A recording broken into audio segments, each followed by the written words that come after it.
The first law was the law to limit immigration. It was massive. They had to cut the numbers right down. Remember, I prophesied this mass immigration a few years ago, and I said there will be an influx of people from all over.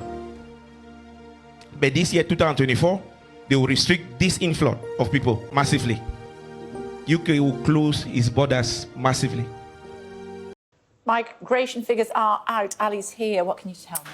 So, Kay, net migration has gone down, but it's a slightly more complicated picture than that. The latest figure, this is for the year to June, is 728,000. Now, that does sound like a really high figure, but they have revised up the previous peak, which we thought was about 760 last year, to 906,000, so nearly a million. This is a number for net migration, so this is a number of people who come into the country minus the number of people who This is legal migration? The country. It is primarily legal migration, but it is also people seeking asylum, people who might have come on irregular routes like crossing the Channel in so small it's the total boats. numbers. But, you know, the big bulk of the number is people who come here to work and to study. So I've just been trying to get my head around these figures because they are not quite what we expected. There had been an expectation that they could be around 500,000. They could have fallen quite significantly. But what we have seen is the peak being raised up to a really very high number,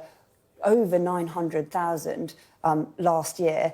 And now they've gone down. The estimate is now 728,000 for the year ending June. The expectation was it was going to fall because we would see the impact of, for example, the policy around workers, dependents coming to the country for care work, and students too, perhaps not students because of the time of year, that we would see some of those policies brought in by the Conservatives, kept under Labour. There's also some policy around salary thresholds starting to have an impact. We also know that people coming on humanitarian routes from places like Ukraine and Hong Kong have started to come down a lot.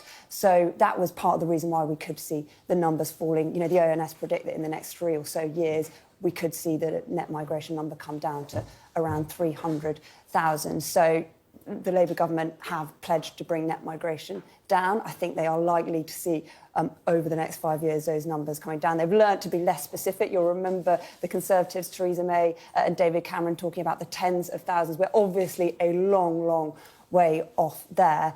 I mean, it is a very high figure, which 728,000, but the previous peak has been revised up. We're saying, you know, these numbers could yet be revised again, but it does look, according to these figures, like net migration has come down, but still at an incredibly high level. Not in the tens of thousands that Lord Cameron promised. We will be hearing more about that from perhaps the likes of Nigel Farage over the course of the day.